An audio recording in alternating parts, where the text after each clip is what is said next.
Hey everybody. A while back I made a bunch of these knives like this for wood carving. They're sort of like chip carving knives, but they're well suited to what I'm doing right now, working in basswood reliefs. I have a lot of need to cut sort of fine details on surfaces and shave them away. And these all came in really handy. I keep wanting to make one, and then I'm making three or four different ones at the same time.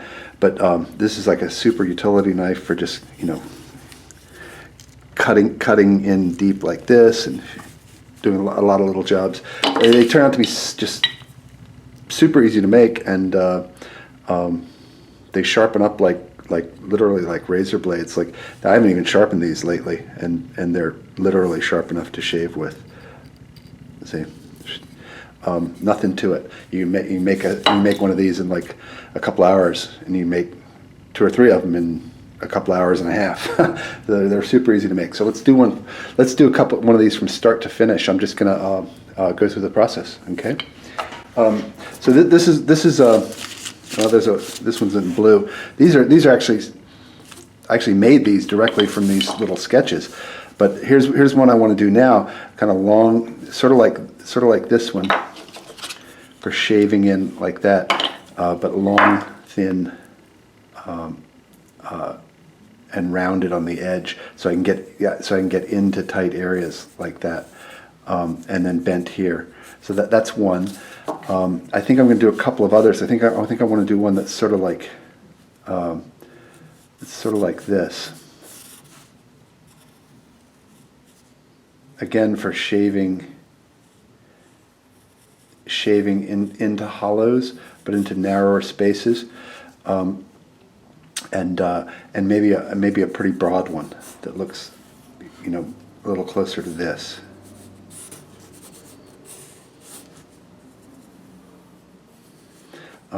This one turned out to be super useful, and that's really a lot like these in spirit, except that what I think I'm going to do is make them so that they're bent. Is make these guys so that they bend a little bit, more like I had one more like this one, right? So that they're easier to come in like that. Maybe not quite bent so much. This is the stuff. There's a bunch of different kinds of tool steel that you can get online. This stuff is cheap. It's like a couple bucks for a piece of this. This is O1. That means it's an oil hardening steel. So when you want to actually bring it to full hardness, you quench it in oil after heating it up, not in water or salt water or air. There's a bunch of different versions of this. O1 is kind of nice and idiot proof, which is really good if you're me. So I'm going to go through this at pretty high speed because there's so many steps. But first one is just freehand these blades out on the steel. Then I'm going to cut them up with a hacksaw. When this stuff has not yet been hardened, it's really quite soft. Just you can see I'm just cutting through it. You get them really to within a 1/16 of an inch or less of where I want them, just with a saw. Um, at times I hold on them with those clippers because they do get hot under sawing, but this is going by at high speed, but it didn't take that long even in real life. This is like 4 or 5 times as fast. So now I've got them roughed out. I'm going to trace the exact shapes and more precisely finish trimming them, and then we'll grind them. Now this is a Grizzly water wheel. You saw me pour that bucket underneath it filled with water. That keeps the metal from heating up when you're sharpening. Now here I'm really just grinding.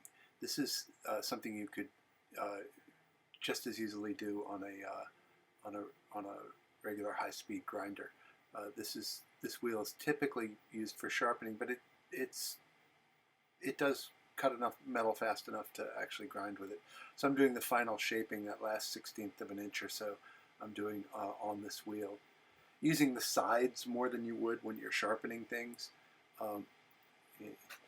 It's sort of laid out for sharpening.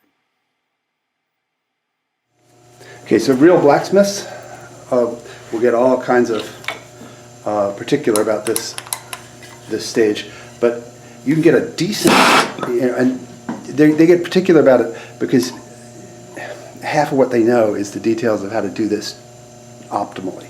But you can get a pretty good job, which is good enough for our purposes, as easy as this. Now the full explanation is a good long video in itself, but essentially the object here is we need to get this steel to cherry red and then cool it rapidly, but rapidly at the right pace, to freeze in place the crystal structure at a particular point where it's hard. Now this is, in order to do that, this steel is chemically tuned to do it in oil. Oil will soak the heat out at the proper pace to give you that ideal crystallization inside. Others do best in water, or some metals do best in salt water. Some work just in the open air. There's different ways to do it. But this process of quenching it now has now frozen this metal at maximum hardness. So I'm going to do all these pieces, and they'll be maximally hard, which is basically useless. If I put these in the vise and tap them with a hammer, they'll just snap off. They won't even bend, they'll just break off. So we're going to harden them maximally, and then we're going to do what's called tempering them, which is to back off from that hardness somewhat, to give them a nice blend of hardness and toughness. And at that point, they aren't prone to breaking under stress. They will flex and bend a little bit, and they're then suitable for using as blades.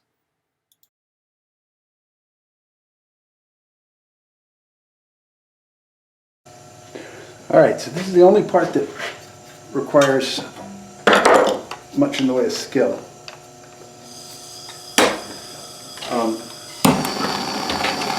Not even skill. But it requires that you be quick and get it just right. Now,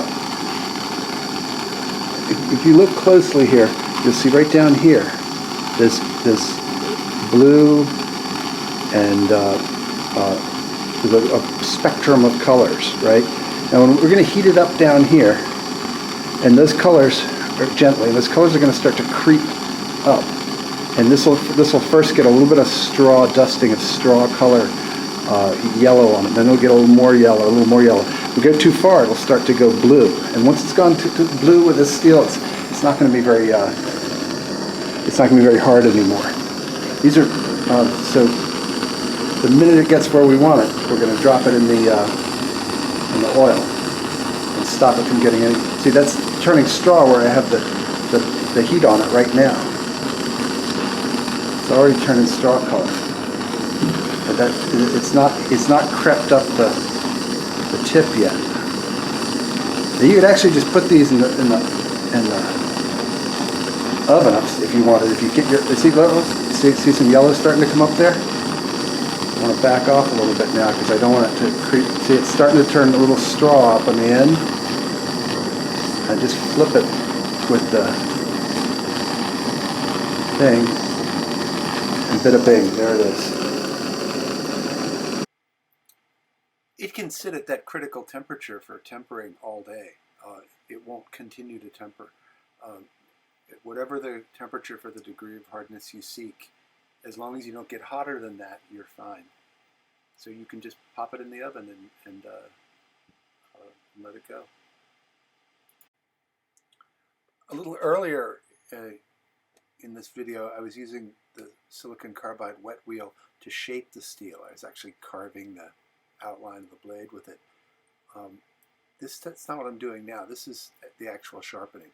I'm going to flatten it and put a bevel on the edge, and when it comes out of this phase, it's a knife. It's not incredibly sharp. But it's certainly sharp enough to cut yourself with at this stage when this grinding's complete. There'll be a final step with the whetstones.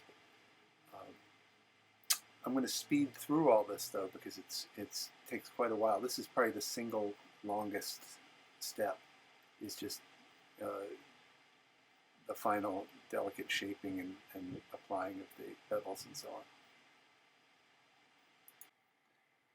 If you don't have a wet wheel like this, it's important to keep the steel cool while you're doing it, because it's very easy to get the last few millimeters so hot that they over-temper the steel at the end and you lose your hardness. With a water wheel, that's not an issue. So now that we have the blades, it's time to move on to the handles. I somehow lost the clip where I cut out these octagonal rods of sycamore wood that's been laying around here forever. I use it for handles for everything. It does simple operation on the table saw you see in the background. But here I'm just going to stick them in the lathe. I'm going to make them round and then cut the cylindrical end for a ferrule to around where the blade goes into the handle. And that's really a pretty simple process, so I'm going to power through this too. So with the octagon blank mounted in the lathe, the first step is going to be just to knock the corners off the octagons to make it cylindrical.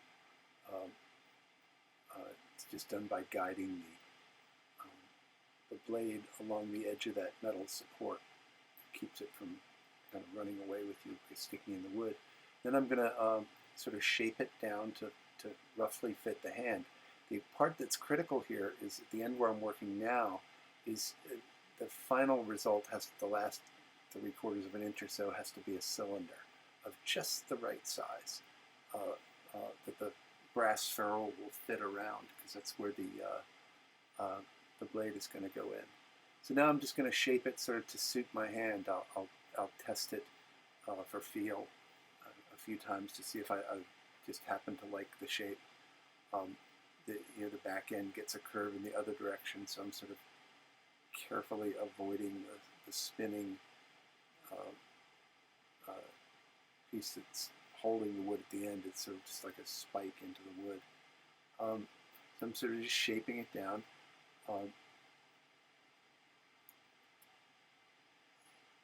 To actually make the sort of the cutoff places, I'll use a very narrow chisel. Here, this very narrow chisel, I'm going to precisely cut the diameter down to the diameter of where the ferrule goes. I'll test with the calipers every once in a while so I don't overshoot. So I'll just make 2 or 3 precise cuts to exactly the depth indicated by the calipers, and then I'll just shave away the intervening wood between those cuts. So this is a narrow 1/8 inch cut. It's almost there. Got to take a little more, just a teeny bit more, and then it'll be exactly the right depth. I'll have a few of these, and as long as it's within, I imagine a 64th of an inch or a 32nd of an inch or so, it's fine, because it's going to compress down very slightly under the ferrule. So now I'm parting off the other end. I'll just part it down to the last 1/4 inch or so, and then I'll saw the rest. But these narrow chisels allow you to cut a slice right into the wood. It's about a curve about 1/8 of an inch thick. And this is kind of fun, sanding it. Just let it spin and put the sandpaper on it, and it just magically gets smooth as silk in seconds. I love that part.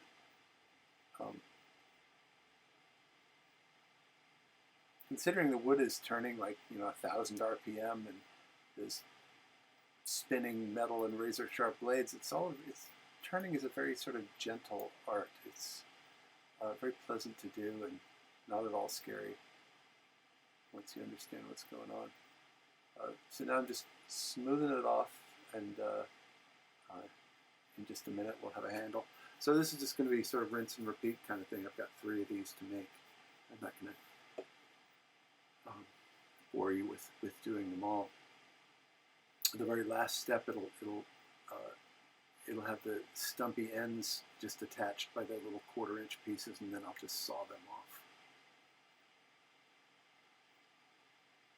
Looks like it's about done now. Yeah. So now I'm just going to take it out and you can see with a parting tool, cut into that end, and I'll just saw that bit off, and we're done. There's a handle. Trimming off the ends left by the lathe is pretty trivial. Just saw them off and sand the stumps clean. The cylindrical ends of them are cut on the lathe to be exactly the size of these brass tubes. So I'm just going to chop off 3/4 inch length pieces of the brass tubing with a hacksaw, and then we'll press them on. No need to get out the arbor press. We just squeeze them on with the side vise on the lathe here. They're a little tight, so the metal tube actually shaves it down like a plane, so it's a perfect fit. You don't need any glue or anything. They just cram on there. So I'm just trimming up the ends, the rough metal and the rough wood at the end, and it gives a really pretty finished look. Then I stand them up in a vise just for to drill the holes. Now you can get all fancy by cutting, or forging wedge-shaped tangs onto these blades. Not necessary. Just drill the holes a little oversized, pour them full of epoxy, and set the blades down in them. That lasts better than any traditional means of anchoring the blades and the handles. It's really, really strong. I've literally never had anything break that I did that to. So now I'm just doing that to all three of them. So again, I won't show every step of that because it's tedious. But really, only a couple of hours have gone by. I started filming like 2 or 3 hours ago. I can tell because I filmed pretty much every minute of it, and I can see how much film was, how much videotape was used. So there's the blades ready to for final sharpening. They're pretty sharp now from the stone, but these are Japanese water stones. So I'm flattening the back. See, I'm just making sure the back is flat and polished. This is the coarse side, which is not really very coarse. It's pretty fine actually. And then I flip the stone over, and there's a side that's very smooth. That'll get them almost mirror polished. So when they come off of this phase of sharpening, they are literally razor sharp. You got to be careful with them. I've done all the edges on the coarse stone. I think I'm just about to flip it over here and do the backs. The really fine stone here, you can't even tell it's got grit.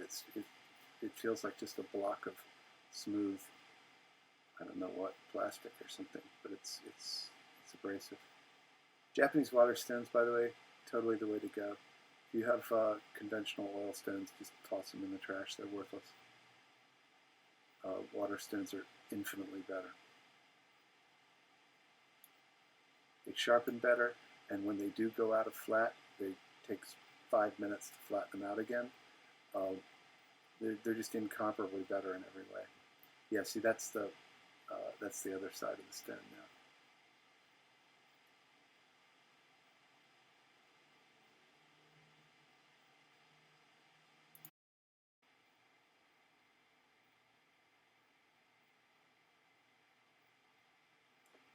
The real test for this, you can shave your arms, but you end up with very raggedy looking arms. The real test is just run the edge along your thumbnail, on the flat side of your thumbnail, and if it sticks, it's sharp. If it slides over your thumb, it's not sharp. So here we go. This is it. They're all done, and I'm just going to test them out. Cut some of this basswood. These this cow and calf are done on 2-inch thick basswood, laminated up into a panel. So these are doing the job they were made for. This piece is complete now, by the way. It's no longer white, it's black.